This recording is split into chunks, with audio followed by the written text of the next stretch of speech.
I'm going to show you guys 4 different movie characters, and I want you guys to think about what is the common thread that links them all. King John from Disney's Robin Hood, Grand Moff Tarkin from Star Wars, Khan from Star Trek Into Darkness, and Zod from Superman 2. You probably realize right off the bat that all of these characters are villains, but what's probably not as obvious is the fact that they, alongside a number of other on-screen bad guys, happen to have a British accent. Specifically, many of these villains speak with what's known as the received pronunciation accent, also known as Queen's English. Pop culture is just replete with examples of bad guys having British accents. In fact, TV Tropes has a few hundred examples spanning various different media formats for you to lose yourself for a couple of hours. Time is not wasted if it is spent looking at TV tropes. I'm a firm believer of that and have been for longer than I care to admit. The obvious question at this point is why? Why do so many bad guys speak with a British accent? The answer is going to take us through some really interesting places in the study of psychology, of sociolinguistics, in the study of myth, and in the study of narrative. I'm definitely not the first person to think about this question. In 2017, computational linguist Chi Lu wrote an article for JSTOR Daily in which she contemplated the phenomenon. In the process, she presented a couple of studies and findings that seemed to get to the root of the question. According to a series of studies, those who use the Queen's English are seen as being more intelligent, as being more capable, and as being more competent. However, they are also seen as being more aloof, unfriendly, and unkind, which, as Chu notes, seems to be a pretty good start for a villain. He's not alone in this assertion. As sociolinguist Peter Trudgell says, RP speakers are perceived as soon as they start speaking as haughty and unfriendly by non-RP speakers unless and until they are able to demonstrate the contrary. So basically, their idea is that the reason that the British make such good baddies is because as soon as we hear the RP accent, we're inclined to think, man, this individual is really intelligent and competent, but they're also probably a jerk. Lu's look at accents, code switching, and prejudice in general are all just super informative, and for those reasons alone, I highly recommend reading the article. Links for it are going to be down in the doobly-doo.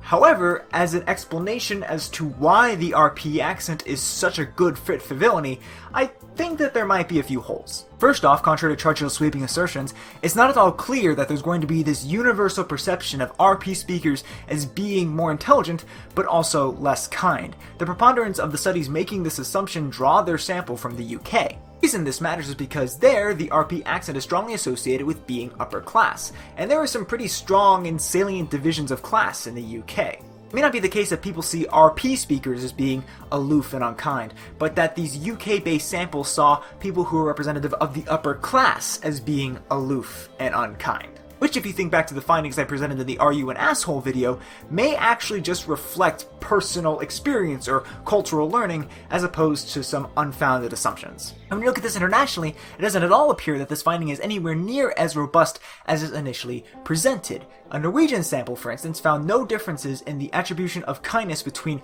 RP speakers and speakers of the general American accent. And indeed, when you look at a Korean sample, they actually found those who are using an RP accent to be more kind than those who are using a general American accent. If it's not some intrinsic perception that speakers with an RP accent are simply too posh to be nice, why does it seem to lend itself so readily to villainy? Well, in order to understand this, it helps if we have a theory as to what makes a good villain.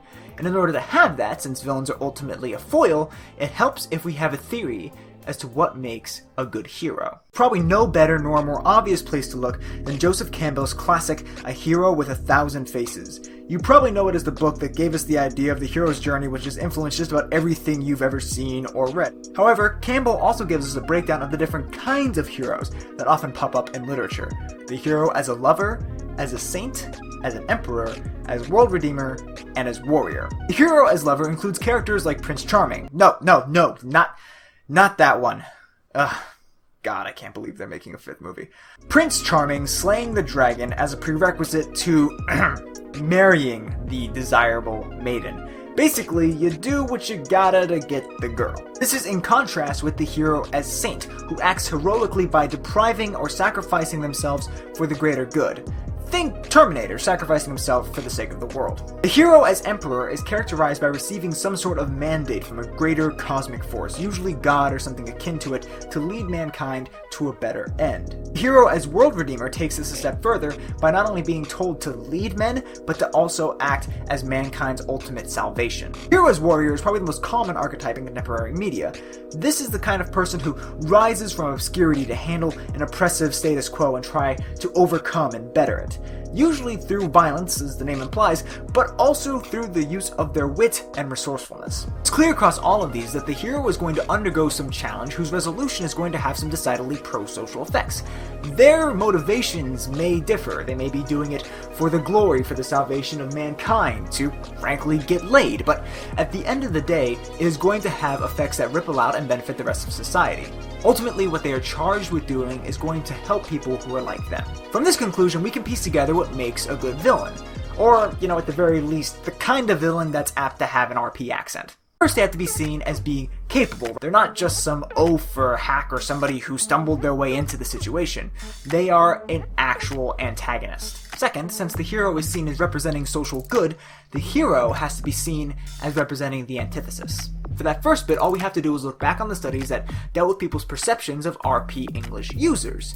Even though the idea of RP users as being aloof and unkind may be socially constructed or learned through personal experience, that's not necessarily the case with perceptions of capability or intelligence. Lou is definitely correct in that users of the Queen's English are seen as more intelligent and as more capable. Indeed, that finding was found in all of the different samples that I mentioned earlier, including other ones from Denmark and the US. I'm honestly not sure as to why this feeling is so widespread, but if I was to hazard a guess, I would say that it's both a mix of culture as well as, good old-fashioned imperialism.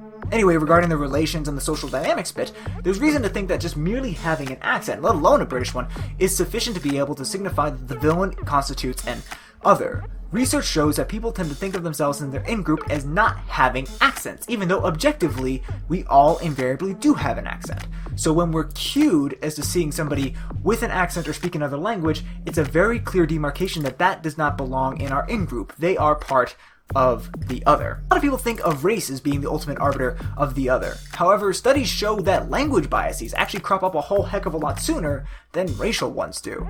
In fact, studies show that kids have no problem playing with other kids who look differently, but they prefer to play with kids who sound like them. And while it takes a while for racial prejudices to be inculcated, linguistic preferences or linguistic biases, where the child prefers to be with people who sound like them, have been found in subjects as young as 5 months old. While race is obviously incredibly important, it's not as instinctive a division as someone speaking a different language from you.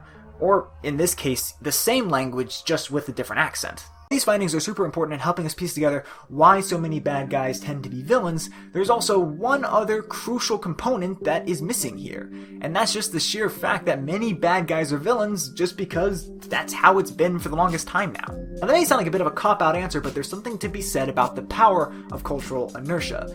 Disney films provided a number of different individuals their first look at, narratives in a visual format, using actual sounds and images together, right? It was the first look for many people in seeing animated movies. He's popularly seen that way. I know that history shows that there are a lot of competitors around the time of Disney, but, just for the sake of simplicity, let's say that at the very least, Disney led the way. Disney had a lot of villains who had the RP accent. But that wasn't necessarily because he thought it sounded more menacing or he was feeling all these different things that we had talked about previously.